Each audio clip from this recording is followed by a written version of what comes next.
Hi, I'm glad that you found your way to my channel. It's called Nene's Nest, and I'm a retired teacher and a grandmother, and I love to read books to children.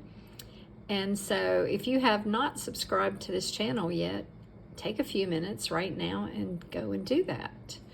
I'm going to just tell you about a teacher that I had in 4th grade who read to us after lunchtime. And I think that's where I got my love for books, reading books, and also having someone read to me. So if you'd like to hear someone else read a story to you, I hope that you'll enjoy coming to my channel and hearing many different kinds of stories. Today, I'm reading Sylvester and the Magic Pebble, and it's by William Steig. Used to read this in kindergarten when I was a teacher to the students. It's a Caldecott honor book. It's won a medal, and it's one of my favorites. I love the illustrations. I'm assuming that the author did the illustrations because it doesn't list anyone else. Here on the title page, where the title says again, Sylvester and the Magic Pebble, you see Sylvester and he's found something, maybe in the grass or near this rock. So Pebble is a small rock. Let's just start at the beginning with Sylvester and his family.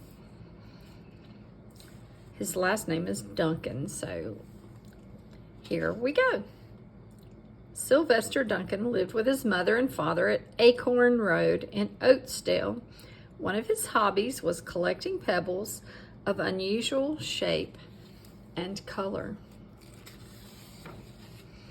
On a rainy Saturday during vacation, he found a quite extraordinary one. It was flaming red, shiny, and perfectly round like a marble. As he was studying this remarkable pebble, he began to shiver, probably from excitement, and the rain felt cold on his back. "I wish it would stop raining," he said. To his great surprise, the rain stopped. It didn't stop gradually as rains usually do. It ceased. The drops vanished on the way down. The clouds disappeared. Everything was dry, and the sun was shining as if rain had never existed. In all his young life, Sylvester had never had a wish gratified so quickly. It struck him that magic must be at work, and he guessed that the magic must be in the remarkable-looking red pebble, where indeed it was. To make a test, he put the pebble on the ground and said, "I wish it would rain again." Nothing happened, but when he said the same thing holding the pebble in his hoof, the sky turned black. There was lightning and a clap of thunder, and the rain came shooting down. "What a lucky day this is," thought Sylvester. "From now on, I can have anything I want. My father and mother can have anything they want. My relatives, my friends, and anybody at all can have everything anybody wants." He wished the sunshine back in the sky, and he wished a wart on his left hand fetlock would disappear, and it did. And he started home, eager to amaze his father and mother with his magic pebble. He could hardly wait to see their faces. Maybe they wouldn't even believe him at first. As he was crossing Strawberry Hill, thinking of some of the many, many things he could wish for, he was startled to see a mean, hungry lion looking right at him from behind some tall grass. He was frightened. If he hadn't been so frightened, he could have made the lion disappear, or he could have wished himself safe at home with his father and mother. He could have wished the lion would turn into a butterfly or a daisy or a gnat.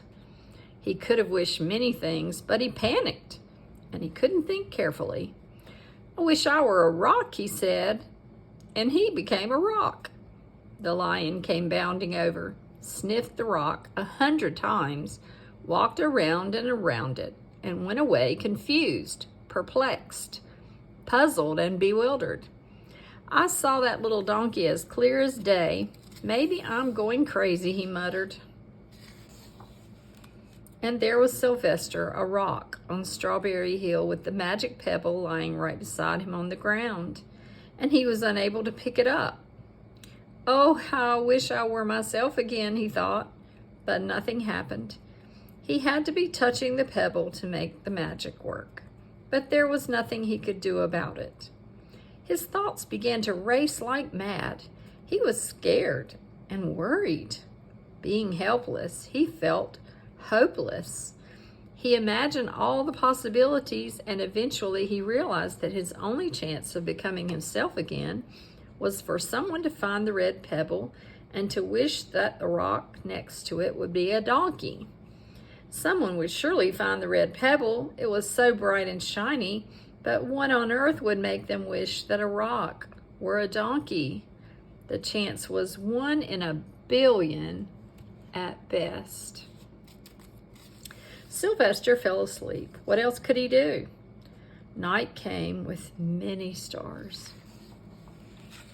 Meanwhile, back at home, Mr. and Mrs. Duncan paced the floor, frantic with worry. Sylvester had never come home later than dinner time. Where could he be? They stayed up all night, wondering what had happened, expecting that Sylvester would surely turn up by morning. But he didn't, of course. Mrs. Duncan cried a lot, and Mr. Duncan did his best to soothe her. Both longed to have their dear son with them. I will never scold Sylvester again as long as I live, said Mrs. Duncan, no matter what he does. At dawn, they went about inquiring of all their neighbors, the pig and the hens at the hen house. They talked to all the children, the puppies, the kittens, the colts, and the piglets. No one had seen Sylvester since the day before yesterday. They went to the police. The police could not find their child.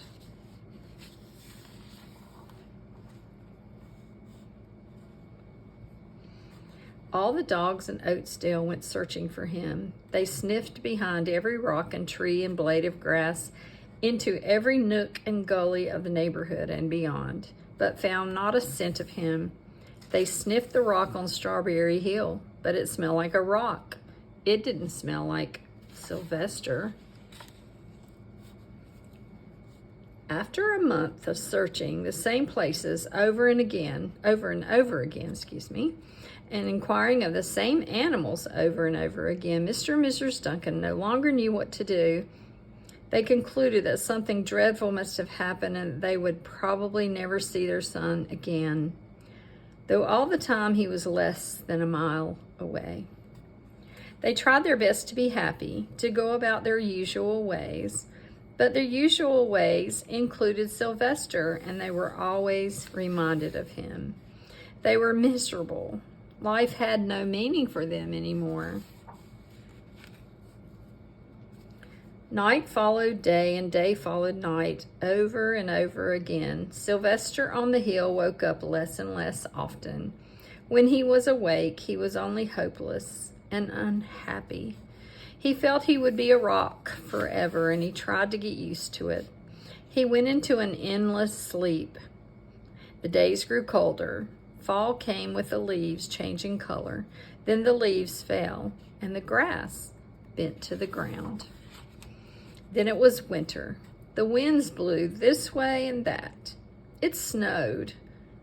Mostly the animals stayed indoors, living on the food they had stored up.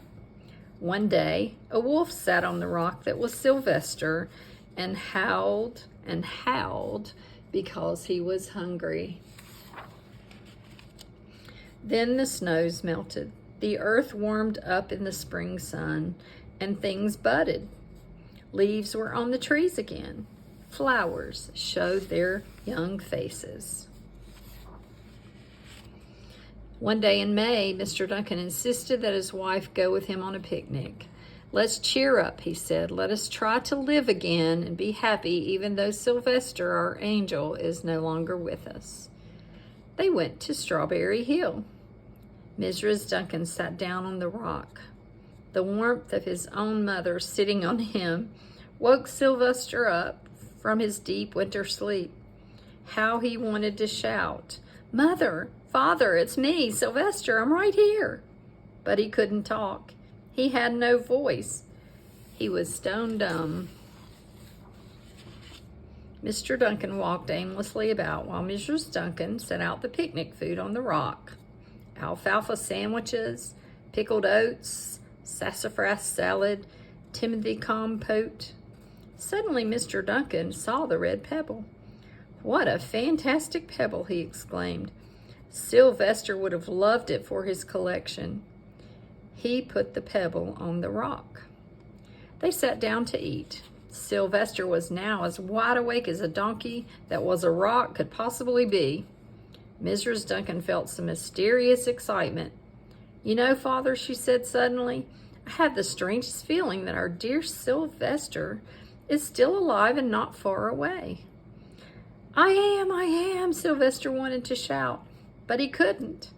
If only he had realized that the pebble resting on his back was the magic pebble.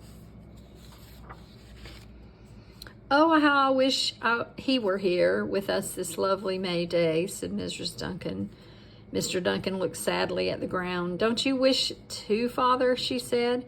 He looked at her as if to say, "How can you ask such a question?" Mr. and Mrs. Duncan looked at each other with great sorrow. "I wish I were myself again.